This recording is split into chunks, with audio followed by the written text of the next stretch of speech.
நீ என்னென்ன செஞ்சிருக்க எனக்கு தெரியாதுன்னு நினைச்சியா? என்னடி செஞ்ச? என்ன செஞ்ச உனக்கு தெரியாது? சொல்லுடி. தெரியாது? ஏன் அப்படி பண்ண? ஏன் பண்ண? என்னடி செஞ்சாங்க? நீ செஞ்சத நினைச்சாலே எனக்கு அப்படியே கொலை நடுங்குது.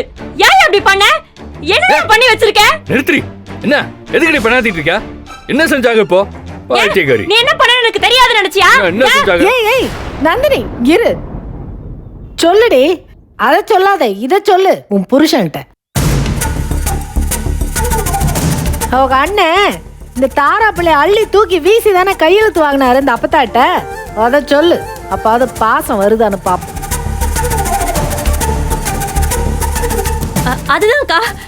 அதுதான் கேட்க வந்தேன். உங்க அண்ணன் தான் இந்த இடத்துல தான் புள்ளைய தூக்கி வீச வந்தாரு. புள்ளைய தூக்கி வீசினாலும் பரவாயில்ல, புள்ளைய வச்சு மிரட்டினாலும் பரவாயில்ல, பொண்டாட்டிய பேசினாலும் பரவாயில்ல, உன்னையே பேசினாலும் பரவாயில்ல, எதுவுமே கேட்க மாட்டீல. உன்கிட்ட வந்து புலம்பிக்கிட்டு இருக்கேன் பாரு. நானு ஒத்த வார்த்தை நீ அண்ணன் எல்லாம் எதிர்த்து பேசிட்டேன்னு வெயி, அப்பா விடிஞ்சிரும்.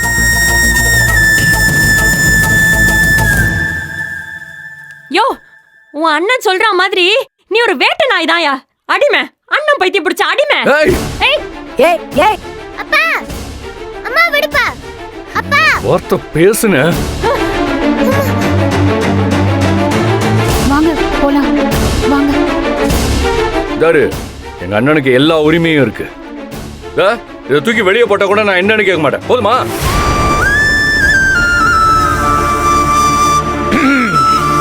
அவருக்கு என்ன ரைட்ஸ் இருக்கு?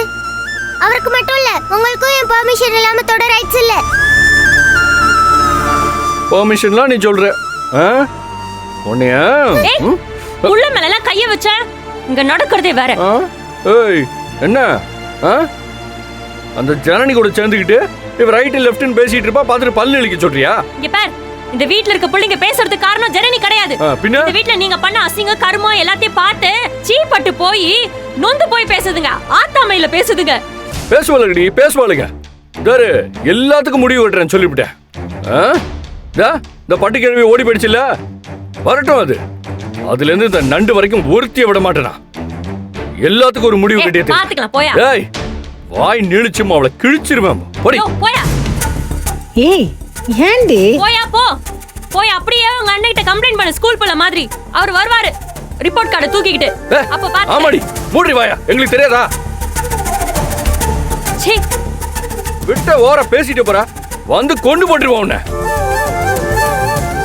என்ன வேலை பார்த்துட்டு இருக்க நீ? கேட்கறதுக்கு ஆள் இல்லைன்னு நினைச்சியா?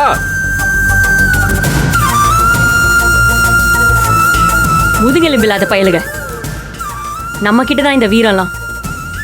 பைத்தியக்காரன். என்னம்மா, என்ன பாக்குற? நீ வெத்தலையா நல்லா முழுங்க. என்ன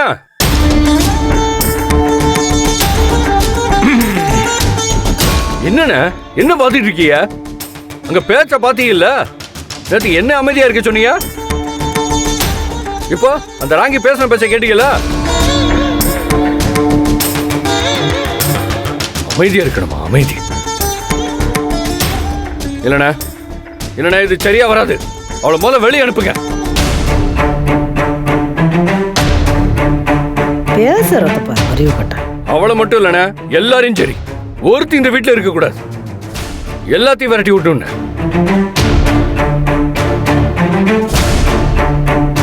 நக்கல் பண்ணிட்டு திரிகிறார்களா? நக்கல். இறங்கி வாடி கீழே. ஏய் கதிரே, கொதிப்படையாதப்பா, கொஞ்ச நேரம் அமைதியா இருப்பா.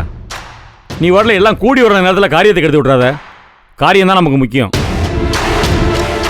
இன்னும் சொத்தெல்லாம் இவங்க கையிலேயே இருக்குன்னு நினப்பு. விரட்டுறாங்களா? விரட்டுறாங்க.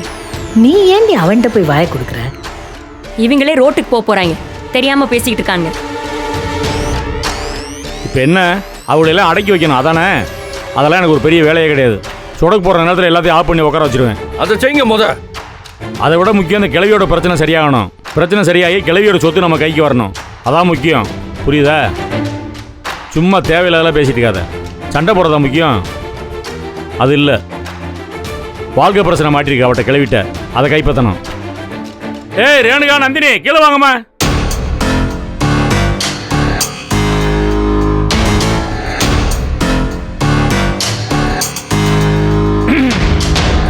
எதுவும் பேசிக்கிறாத சரியா? நமக்கு வேலை கிடக்கு. வா போ.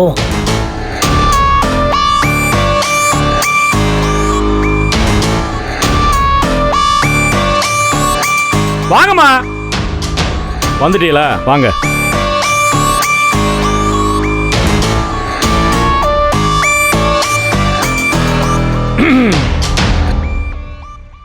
தாரா இங்க வா. வாமா வாமா, பக்கத்துல பெரியப்பா கூப்பிடுறேன்ல.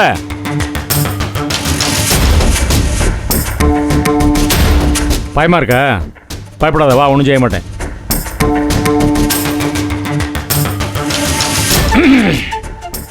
சரி, அங்கேயே இரு. உன் சத்துக்கு நீ எல்லாம் வயசுக்கு மீறின பேச்சு பேசுற. ரைட்டுங்கிற லெஃப்ட்டுங்கிற பேசு பேசு. எல்லாத்துக்கும் விதை போட்டவன் நான், எனக்கு உரிமை இல்லையா? வளர்ப்பு அப்படி. வேற என்னத்தை சொல்லி தொலைய? பெரிய பையன் மேலே பயம் போயிடுச்சுல உனக்கு? போட்டும் போட்டும். என்னையெல்லாம் பார்த்தா உங்களுக்கெல்லாம் ஜோக்கர் மாதிரி தெரியுது, அப்படித்தானே? இருக்கட்டும் இருக்கட்டும். முதல்ல அந்த சொத்து என் கைக்கு வரட்டும், அதுக்கப்புறம் உன் பெரிய பையன் யாருன்னு தெரியும் எல்லாருக்கும். எல்லாம் கதறிட்டு தெரிச்சு ஓட போறே பாருங்க. நடக்குதா இல்லையான்னு பாருங்க.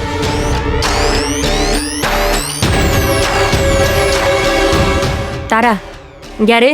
அப்பத்தா கூட பத்திரமா இருந்துக்க. நானும் பெரியம்மாவும் ஒரு இடத்துக்கு போயிட்டு வரோம், சரியா?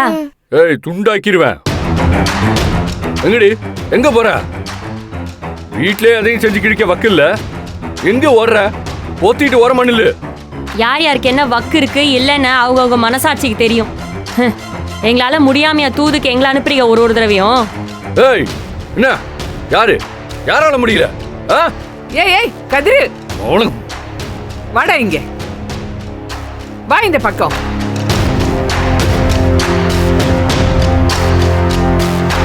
ஒவ்வொரு நாளும் இந்த வீட்டுல நடக்கிற சண்டையும் சச்சரவும் போதும். காசு பணம் இல்லாதப்போ நிம்மதியா இருந்தோம். இப்ப நித்திய கண்டம் பூர்ணாயுஸ் ஆயிடுச்சு. ஏய், பதிலுக்கு பதில் பேசாதீங்கடி. போங்க, போய் அந்த கிழவி கிட்ட பேசிட்டு என்ன ஏதுன்னு கேட்டுட்டு வாங்க.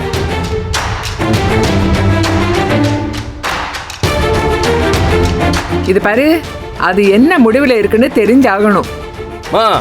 எவ்வளவு இங்க போவேனா? எங்க சொத்தை பிடிக்க எங்களுக்கு தெரியும். எல்லாரையும் போத்திட்டு ஓரம் அணிக்க சொல்லு. ஏய் கதிரே, பேசாம இருக்க மாட்டேப்பா. சொன்னா கேள்றா சரின்னு. கூடால பூந்து ஆட்டையை கலச்சி விட்டு போயிடாரா. கொஞ்சம் அமைதியாடுறா.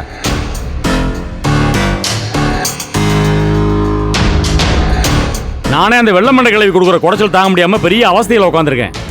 ஒரு நாளைக்கு 2 மாத்திரை போடுறேன் தெரியுமா? பிரஷர் மாத்திரை 1 தான் போடணும், 2 மாத்திரை போடுறேன். 2 மாத்திரை போட்டு உயிரை கையில் பிடிச்சி உட்காந்துட்டு இருக்கேன். கொஞ்சம் புரிஞ்சுக்கோ. ஐயா ஆத்தி, நீங்க உசுரோட இருந்தா தானே அடுத்தவங்க உசுரை எடுக்க முடியும். ஏய், ரெடி பேசுற? தமிழ பேசுறேன். ஏய், வார்த்தையை பார்த்து பேசுமா, மரியாதை கெட்டுரும். சும்மா இருடி. இங்க பாரு நந்தினி, வர வர உன் பேச்சு நடவடிக்கை எல்லாம் ரொம்ப ஓவரா போயிட்டு இருக்கு. எதுவுமே சரியா இல்லை. பார்த்துக்க, உன் மரியாதையை நீ தான் காப்பாற்றிக்கணும், அவ்வளோதான் சொல்லுவேன். சும்மா தேவையில்லாமல் இங்கே பேசிக்கிட்டு நிற்காம போங்க. போய் அந்த கிளவியை பார்த்து சொத்து வர என்ன ஏதுன்னு பேசிட்டு அந்த சொத்தை வாங்கிட்டு வர வழியை பாருங்க. போங்க போங்க. நீங்க சொல்லலைனாலும் நாங்க அதை தான் செய்ய போறோம். வாங்கக்கா. அப்படியே இவர் வழி உங்க நடங்க. வேட்டை நாயிட்ட சொல்லி வைங்க. ஏய், வாயை மூடிட்டு போங்கம்மா. போறாங்க. பதில் பேசலாம், உறக்க வராது உங்களுக்கு. பாத்தீங்கல்ல எப்படி பேசுதுன்னு? வளர்த்து விட்டோம், என்ன பண்றது? இப்ப கை மீறி நிக்குது எல்லாம். மாத்திரை போட்டு உசுரை பிடிச்சிருக்காங்க. 4 மாத்திரையை போட சொல்லு மொத்தமா போய். எதுக்கு நந்தினி இவங்க கிட்ட போய் இதெல்லாம் பேசிட்டு இருக்க? திருந்துற ஜென்மங்களா? அதுதான்க்கா நானும் சொல்றேன். இவங்களுக்காண்டிலாம் எதுக்கு போய் பேசணும்? அப்பத்தாவ எதுக்கு இப்ப டிஸ்டர்ப் பண்ணணும்? அவங்க எங்கேயோ நிம்மதியா இருக்காங்க. அவங்க கிட்ட போய் சொத்தை கூட அது கூடன்னு எதுக்கு கேட்கணும்? அப்படியே விட்டுறலாம்ல. இல்லக்கா, அப்பத்தாவ பார்த்து பேசுறதுக்காக மட்டும் போகல, வேற சில வேலையும் இருக்கு. வாங்க. வாங்கன்னா எங்கிட்டு போறது? அவங்க எங்க இருக்காங்கன்னு உனக்கு தெரியுமா? இல்லக்கா, நேத்து பார்த்தப்ப கூட அப்பத்தா ரொம்ப ஃபீல் பண்ணி பேசினாங்க. எல்லாம் சரியாயிடும்னு சொன்னாங்க. ஆனா வேற எதுவும் சொல்லலக்கா. அப்படின்னா இப்ப எங்கிட்டு போக? எங்க போய் தேட? ஜீவானந்தன் கூட தான் போயிருக்காங்க. அவர் எங்க இருக்காருன்னு தெரிஞ்சாலே அப்பத்தாவ பாத்திரலாம். சரி அப்போ ஒன்று பண்ணுவோம், இங்கிட்ட இருந்து முதல்ல நகர்ந்துருவோம். இல்லாட்டி அதுக்கு வேற வந்து பிரச்சனை பண்ணுவாங்க. வாங்க. வாங்க. இவளுக்குல சும்மாவே விடக்கூடாதுங்க. கூடி கூடி பேசுவாளுகள்ல கமெண்ட் அடிச்சு கேட்க பக்க நிச்சிருச்சு.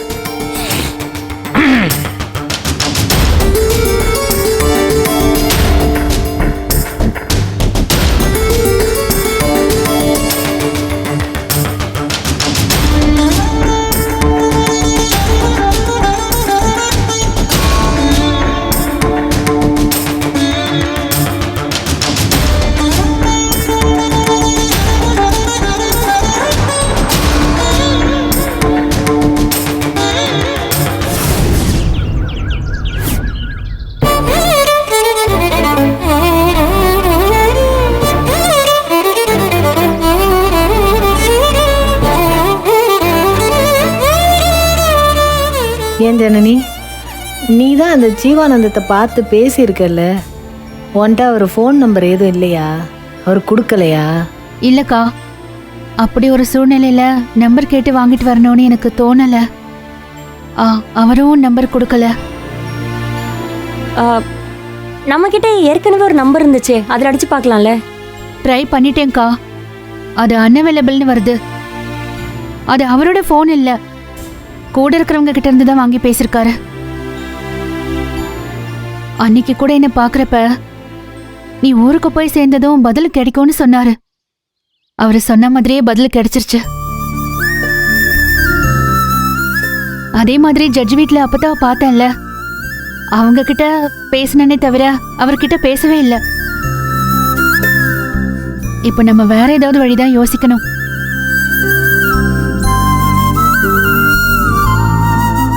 அக்கா, உங்களுக்கு ஒன்றும் சங்கடம் இல்லையே? இல்லை, ஏற்கனவே உங்களுக்கு தெரிஞ்சவங்கன்னு சொல்றீங்க, இடையில வேற நீங்க அவங்கள பார்த்து பேசியிருக்கீங்க. இதோட முடிஞ்சு போச்சுன்னு நினைக்கையில மறுபடியும் கொண்டு வந்து இதுல இழுத்து விடுறாங்களேன்னு தோணுதா? கேட்கணும்னு தோணுச்சு, தப்பா நினைக்காதீங்க. ரேணுகா, இந்த உலகத்துல என்ன அதிகமா நேசிக்கிறது நீங்க 3 பேரும் தான்.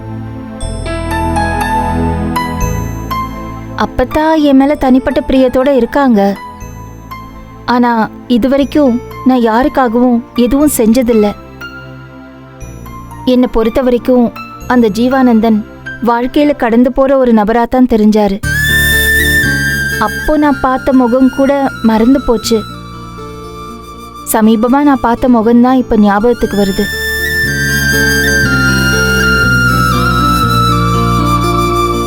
அன்னைக்கு அவர் பேசிட்டு போனது கூட இந்த விஷயத்தை எனக்கு தெரியப்படுத்தணுங்கிறத தவிர இதை சொல்லி என்னை சங்கடப்படுத்தணுங்கிற நோக்கம் அவருக்கு இல்லைங்கிறத நான் புரிஞ்சுக்கிட்டேன். அது அதோட முடிஞ்சு போச்சுன்னு நான் நினைச்சேன். ஆனா இப்படி ஒரு கொடுமை அவரோட வாழ்க்கையில நடக்கும், அதுவும் எனக்கு சம்பந்தப்பட்ட ஒரு நபரால நடக்கும்னு சத்தியமா நான் எதிர்பார்க்கவே இல்லை.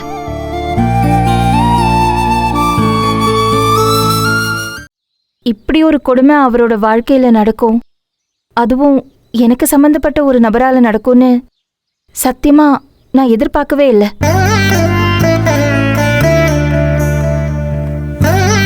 அந்த ஆளை புருஷன்னு சொல்லிக்கிறதுக்கே எனக்கு அசிங்கமா இருக்கு. ஆனா சமூக பார்வையில அப்படிதான் சொல்லணும். அந்த குணசேகரன் ஒரு கொலையாளி, நான் இப்போ ஒரு கொலையாளியோட மனைவியா நிக்கிறேன். நானும் அதே நிலைமையில தானக்கா நிக்கிறேன். அந்த கதிர் ஒரு கொலைகார பாவி. இந்த பாவத்தெல்லாம் நான் எங்க கொண்டு போய் கரைக்க போறேனே தெரியல.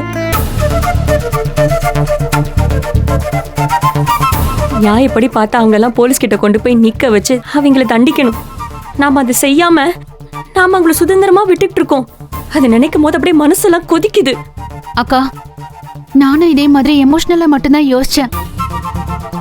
ஆனா சக்தி கிளியரா சொன்னப்போதான் எனக்கு புரிஞ்சுது. இப்போ ஜீவானந்தன் மனைவி இறந்த விஷயமே வெளி உலகத்துக்கு தெரியாது. அவரு போலீஸ்க்கும் போக விரும்பல. அவரை பொறுத்த வரைக்கும் தண்டனைங்கிறது அவரு கையாலேயே கொடுக்கணும்னு நினைக்கிறாரு. அதுக்காக எல்லாத்தையும் போய் அவர்கிட்ட சொன்னோம்னா என்ன நடக்கும்னு யோசிச்சு பாருங்க. இப்படி யோசிச்சு யோசிச்சுதான் நம்ம எதுவுமே பண்ண முடியாம நிக்கிறோம் ஜனனி. என் புருஷன் என் வீட்டு ஆளுங்கன்னு தயங்கி நாம எதுவும் செய்ய முடியாம அவங்க எந்த தயக்கமும் இல்லாம உசுர் எடுக்கிற அளவுக்கு வந்துட்டாங்க. இல்லக்கா, நான் அவங்களுக்காக சொல்லல.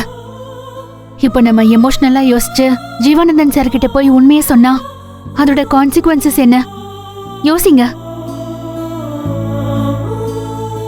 அவரு கோவத்துல கதிரையும் குணசேகரனையும் நிச்சயமா ஏதாவது செஞ்சிருவாரு. அதனால சட்டப்படி அவருக்கு தண்டனை கிடைக்கும். ஏற்கனவே அம்மாவை இழந்துட்டு நிக்கிற அந்த குழந்தை அப்பாவையும் எழுந்துரும்க்கா.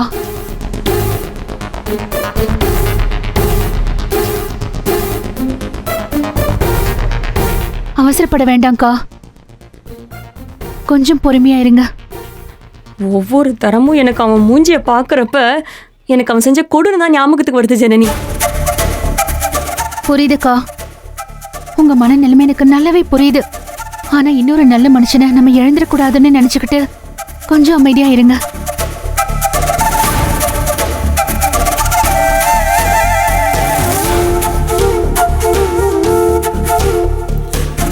இப்ப நம்ம அப்பத்தாவை பார்த்து பேசணும். அதுக்கு என்ன செய்யணுமோ அதை பத்தி தான் யோசிக்கணும். ஜனனி, சொல்றேன்னு தப்பா எடுத்துக்கிறாத. இந்த கௌதம் ஒரு வார்த்தை ஃபோன் பண்ணி கேட்டியன்னா விவரத்தை சொல்லுவாள்ல. அவனை நான் நிறைய காயப்படுத்திருக்கேன்க்கா. நான் அவனோட பக்கத்தை புரிஞ்சுக்காம எடுத்தறிஞ்சு பேசிட்டேன்.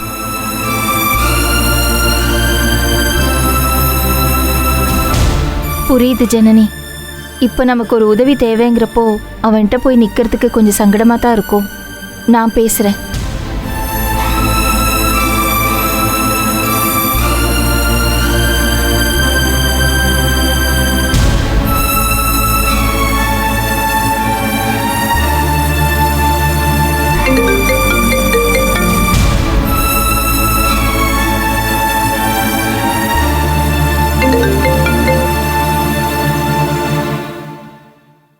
ரிங் போகுது, ஆனால் யாரும் எடுக்க மாட்டேங்கிறாங்க. இன்னொரு தடவை ட்ரை பண்ணி பார்க்குறேன்.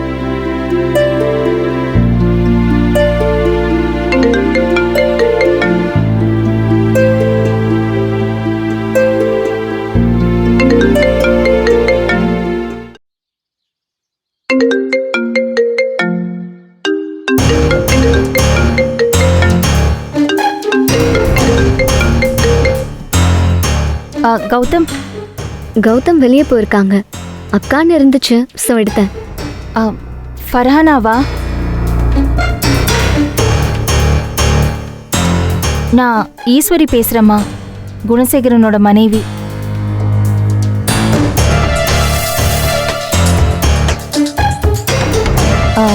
மா, ஜீவானந்தன் சார் இப்போ எங்கே இருக்காரு? அவரை நாங்கள் சந்திக்கணும். இல்லைங்க, முடியாது. இல்லைம்மா, அவரோட இழப்பு எங்களுக்கு தெரியும். அவர் குழந்தையோட வலியும் எங்களுக்கு புரியுது. நிச்சயமாக அவரை நாங்கள் தொந்தரவு பண்ண மாட்டோம். ப்ளீஸ் கொஞ்சம் உதவி பண்ணுங்க. அப்பத்தாவோட விஷயத்தை பற்றி மட்டும் பேசுகிறோம், அதை பற்றி மட்டும் பேசிட்டு வந்துடுவோம். கொஞ்சம் உதவி பண்ணுங்கம்மா.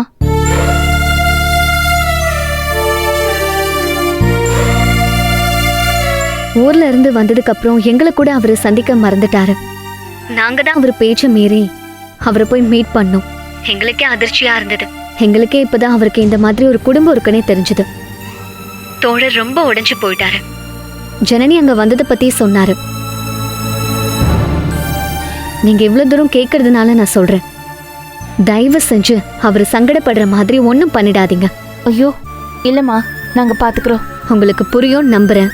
நிச்சயமா செய்ய மாட்டோம்மா.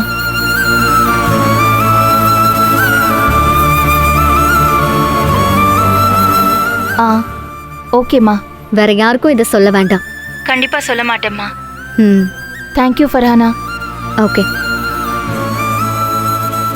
திண்டுக்கல் பக்கத்துல நெய்க்காரப்பட்டின்னு ஒரு ஏரியா இருக்கா, அங்கதான் கூப்பிட்டுருக்காங்க. கிளம்புவோமா? நான் கேப் புக் பண்றேன்.